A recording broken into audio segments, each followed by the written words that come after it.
कामचोर बहू के कारनामे ये कहानी है। एक कामचोर बहू की जिसे उसकी सास ने सबक सिखाया। सुबह का टाइम था। रीना नई नई शादी करने अपने ससुराल आई हुई थी। सुबह उसकी सास किचन में सब्जी काट रही थी। तभी उन्होंने अपनी बहू को आवाज लगाई। अरे रीना, बहू मेरे पास आकर मेरी सब्जी काटने में थोड़ी मदद तो कर दे। अकेले इतनी सारी सब्जी काटने में टाइम लग जाएगा और अरुण को जल्दी ऑफिस भी जाना है। तब रीना ने अपनी सास नीतू देवी से कहा। अरे मम्मी, मैं अभी अपनी एक रील शूट कर रही हूँ। आप ही काट लो वो सब्जी। और आपको तो खाना बनाने का शौक भी है। तब नीतू देवी कहती है। बहुत बढ़िया, यहाँ मेरी बैठे बैठे कमर टूटी जा रही है और वहाँ तुम कैमरे के सामने कमर मटकाए जा रही हो। तब रीना हंसते हुए बोलती है। लॉगिंग मम्मी जी, आप भी आकर थोड़ी देर मेरे साथ कमर मटका लीजिए। कमर का दर्द सही हो जाएगा और मुझे अच्छे व्यूज भी मिल जाएंगे। तब नीतू देवी गुस्से से रीना की तरफ देखती है और खुद ही सब्जी काट कर खाना बना लेती है। इसके बाद दिन में नीतू देवी रीना से झाड़ू लगाने के लिए बोलती है तो रीना पूरे घर में झाड़ू लगाना शुरू कर देती है। तभी उसकी मम्मी का फोन आ जाता है और वो झाड़ू छोड़कर घंटों अपनी मम्मी से बातें करती रहती है। हेलो, हाँ नीतू बेटा, क्या कर रही हो? कुछ नहीं मम्मी, बस अपना काम कर रही थी।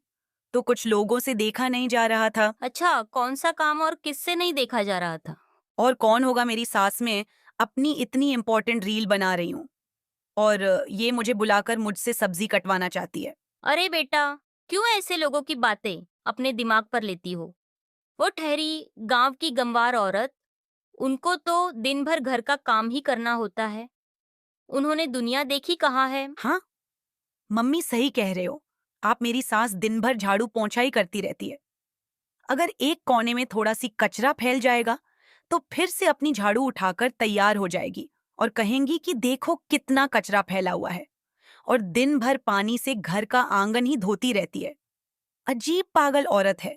झाड़ू पोछे के अलावा उसको कोई काम ही नहीं है। बेटा, तू इन सब कामों में मत पड़ना, नहीं तो पागल हो जाएगी। तू तो अपनी रील पर ध्यान दे, उसी से तेरे फॉलोअर्स बढ़ेंगे। हाँ माँ, आप सही कह रहे हो। मैं ये सब घर के कामों में नहीं पड़ने वाली। और ये रीना का घंटों फोन पर बात करते देखकर नीतू देवी को और गुस्सा आ जाता है और वो कहती है। अरे रीना, बात तो बाद में भी हो जाएगी, पहले घर का काम निपटा लो, फिर तुम्हें जो करना है वो करो। तब रीना कहती है। मम्मी जी, मैं इस घर की बहू हूँ, नौकरानी नहीं। आप हर बात पर मुझे ताना क्यों मारती हो? बेटी, मैं तो बस तुम्हें सही समझा रही हूँ। मेरी बात तुम्हें ताना लग रही है तो इसमें तुम्हारी सोच खराब है, मेरी नहीं। और नीतू ऐसे ही बिना झाड़ू लगाए अपने कमरे में गुस्से में चली जाती है। और तभी रात में मोहल्ले की औरतें नीतू देवी के साथ बैठने आती हैं और उन औरतों को नीतू देवी आज जो कुछ भी रीना ने किया उसके बारे में बताती है और कहती है। मेरी बहू में तो तमीज ही नहीं है। आज मेरे थोड़े से समझाने पर वो ताना समझ रही थी और बिना काम किए ही अपने कमरे में चली गई। तब मोहल्ले की ही एक शारदा नाम की औरत ये सुनकर नीतू से कहती है। अरे दीदी, ऐसी बहुओं को ना बहुत कंट्रोल में रखना चाहिए, जो दिन दिन भर फोन पर बात करती है। ऐसी बहुओं की कोचिंग उनकी माँ फोन पर देती है। मेरे घर के सामने भी ऐसी ही एक बहू आई थी। उसने अपनी माँ से फोन पर कोचिंग ले लेकर शादी के बाद 2 महीने में ही अपने सास ससुर से अलग डेरा डाल लिया और अपने बूढ़े सास ससुर के बारे में बिल्कुल भी नहीं सोचा। आजकल के लड़के पता नहीं लड़कियों में क्या देखते हैं। ये सुनकर नीतू देवी शारदा से कहती है। अरे शारदा, कोई शादी के पहले थोड़ी ही समझता है कि कौन कैसा है। अरुण की पसंद की है। रीना, कुछ तो देखा ही होगा अरुण ने उसमें, और उसके पसंद की है, तो अब मैं क्या ही कह सकती हूँ। और ये सब बातें रीना अपने कमरे से सुन रही होती हैं और वो बाहर आकर उन औरतों से कहती है। माँ, आप लोग तब से मेरी बुराई कर रही हो। मैं कुछ नहीं कह रही, इसका मतलब ये ना नहीं कि मैं बोल नहीं सकती। और मैं इतनी गिरी हुई नहीं हूँ कि किसी के माँ बाप को उससे अलग कर दूं। और अगर आप काम की वजह से मुझसे ऐसा कह रही हो तो सुनो, मैंने सुना था कि नए घर में बहू को प्यार और अपनापन मिलता है। पर मैं तो जब से यहाँ आई हूँ सिर्फ काम की लिस्ट और ताने ही मिल रहे हैं। थोड़ी बहुत कसर थी तो अपने इन औरतों को बुला लिया मेरी बुराई करने के लिए। तब नीतू देवी कहती है। बहु प्यार के लिए जिम्मेदारी उठानी पड़ती है, तभी तुम्हें सब इज्जत और प्यार देते हैं। जो अपनी जिम्मेदारी अच्छे से उठाता है, प्यार उसी को मिलता है। और मैं भी तो दिन भर घर का काम करती हूँ। क्या मैं भी इस घर की नौकरानी हूँ आज से? मैं घर का कोई काम नहीं करूंगी, देखती हूँ क्या होता है। ये सब सुनकर मोहल्ले की औरतें शोक हो जाती हैं और रीना और नीतू देवी की तरफ देखने लगती हैं, जिसमें से एक औरत कमला बोलती अरे है। नीतू, तुम क्यों बच्चों के जैसी बन रही हो? ये तो आजकल के लोगों की आदत ही है, काम चोरी करना। तब रीना कमला से कहती है, आंटी, आप किसको काम चोर बोल रही हो? काम चोर वो होता है जिसको काम हो। आपका काम क्या है? दूसरों के घर में ताका झांकी करना।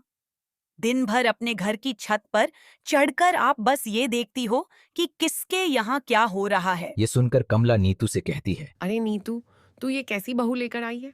ये तो बहुत तेज है। ये रील वाली बहू दिन भर रील पर काम करती है, घर पर नहीं।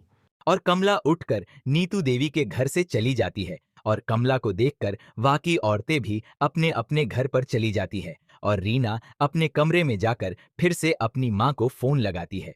हेलो माँ, आज पता है मेरी सास ने मोहल्ले वालियों को बुलाकर मेरी बेइज्जती करवा दी। क्या कह रही हो तुम? तुम्हारे साथ वहां पर ये सब हो रहा है और तुम वहां चुप बैठी हो। चुप कैसे बैठ सकती हूँ? माँ, मैं तुम्हारी बेटी हूँ। मैंने एक को ऐसा सबक सिखाया कि दोबारा से वो इस घर में नहीं आएगी। अच्छा बेटा, सही किया। किसी को कोई हक नहीं है। किसी के घर की बातों में बोलने का। तुम्हें जो सही लगे तुम वो किया करो। किसी की बातों में मत आया करो। है मम्मा, मैं जानती हूँ। पता नहीं क्या सोचकर ये अरुण जी मुझे यहाँ इन जानवरों के बीच में ले आए। वहां मैं शहर में ही अच्छी थी। और रीना फोन रख देती है, जिसके बाद घर के सब लोग खाना खाने के लिए आते हैं और नीतू देवी खाना खाते टाइम अपने बेटे अरुण से कहती है, अरुण, आजकल रीना कुछ ज्यादा ही बोलने लगी है। इतना तो तुमने 25 साल में मोहल्ले की चाचियों से कभी कुछ नहीं बोला, जितना तेरी बीबी ने 2 महीने में आकर बोल दिया।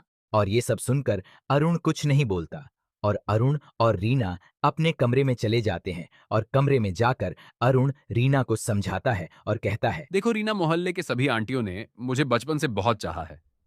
वो मुझसे बहुत प्यार करती है और अपने बेटे जैसा मानती है। अगर कोई तुमसे कुछ कहता है तो तुम्हें अपनी छोटी बेटी और प्यार से कहता है। उनकी बातों का बुरा नहीं मानना चाहिए, बस उनकी बातों को समझना चाहिए कि वो लोग ऐसा क्यों बोल रही हैं। और इतना कहकर अरुण और रीना सो जाते हैं। और सुबह होते ही नीतू देवी फिर रीना को आवाज लगाती है, अरे रीना, आजा, आंगन में झाड़ू लगा दे। मैं आज मंदिर जा रही हूँ, आज शनिवार है। और ये सुनकर रीना कहती है, सुबह हुई नहीं कि फिर से इनका भोंपू चालू हो गया। और रीना पूरे आंगन में झाड़ू लगा देती है। और जब नीतू देवी जैसे ही मंदिर से आती है, उनको आंगन देखकर लगता है कि रीना ने अभी तक झाड़ू नहीं लगाई और वो भी झाड़ू लगाना चालू कर देती है। और ये सब देखकर रीना कहती है, मम्मी, मैंने झाड़ू लगा दी। अब आप क्यों लगा रही हो? बेटा, अगर लगाई होती तो आंगन इतना गंदा कैसे दिखता? तुम पता नहीं कैसा काम करती हो। तुम पहले अपने फोन का काम निपटा लिया करो, फिर बाकी कोई काम किया करो, नहीं तो तुम्हारा मन उसी फोन में रखा रहता है। और ये सुनकर रीना सोचती है कि ये औरत तो मेरे किसी काम से खुश ही नहीं रहती। और ये सब सुनकर रीना किचन में बर्तन धोने चली जाती है, पर बीच में ही उसकी मम्मी का फोन आ जाता है और वो सारे बर्तन ऐसे ही किचन की पट्टी पर छोड़कर चली जाती है, जिससे कि पूरे किचन की पट्टी पानी से गीली हो जाती है। और ये देखकर नीतू देवी को और ज्यादा गुस्सा आता है कि रीना काम करने की जगह हर बार काम बढ़ाती है। और इसके बाद नीतू देवी वो किचन की पट्टी साफ करने लगती है, पर तभी उनका पैर फिसल जाता है और वो किचन में ही गिर जाती है, जिसे देखकर रीना घबरा जाती है और कहती हैं, अरे मम्मी, मैं आई तो रही थी। आपको तो सब्र ही नहीं रहता थोड़ा सा। और नीतू देवी पलंग पर लेट जाती है और उनसे थोड़ा सा भी नहीं चला जाता। और इसलिए मोहल्ले की औरतें नीतू देवी को देखने आती हैं और घर से खाना वगैरह पैक करके ले आती है। अरे नीतू, ये सब कैसे हो गया? कुछ नहीं शारदा, किचन साफ करते करते पैर फिसल गया। अच्छा, ये ले, मैं तेरे लिए खाना लाई हूँ ताकि रीना बहू को न बनाना पड़े और तुम लोग अच्छे से खाना खा लो। इतनी बात कहकर शारदा वहां से चली जाती है। और इसके बाद मोहल्ले की कमला नीतू को देखने आती है और वो खुद से रीना से कहती है, रीना बेटा, अगर कोई भी काम हो तुम बेझिझक मुझे फोन करना, मैं तुरंत आ जाऊंगी। और ये बात सुनकर रीना थोड़ी सहम सी गई कि जिस कमला देवी से मैंने इतनी बदतमीजी से बात की थी, वो सब कुछ भुलाकर मेरे लिए इतना सोच रही हैं। और शाम को अरुण के आ जाने के बाद मोहल्ले की सब औरतें अरुण के साथ नीतू देवी को हॉस्पिटल दिखाने गए, जिसे देखकर रीना को समझ में आया कि क्यों उसकी सास अपने मोहल्ले की औरतें और लोगों को इतना प्यार देती थीं। और उसके मन में एक और बात आई कि उसके पास तो ऐसा अपना कोई ऐसा दोस्त है ही नहीं जो उसके बारे में इतना सोचे। उसमें तो अपनी आधी उम्र अपने आप के रहने में बीता दी, और उस दिन से रीना बहू जो भी घर में आता उससे अच्छे से बात करती और सबकी इज्जत करती, और घर का सारा काम खुद कर लेती, और जो उसे नहीं आता उसे अपनी सास नीतू देवी से पूछकर कर लेती थी। इसीलिए अब सब रीना को भी बहुत प्यार करने लगे। मोहल्ले की औरतें अब घर नीतू देवी से कम रीमा से बातें करने ज्यादा आने लगी और सब लोग प्यार से रहने लगे।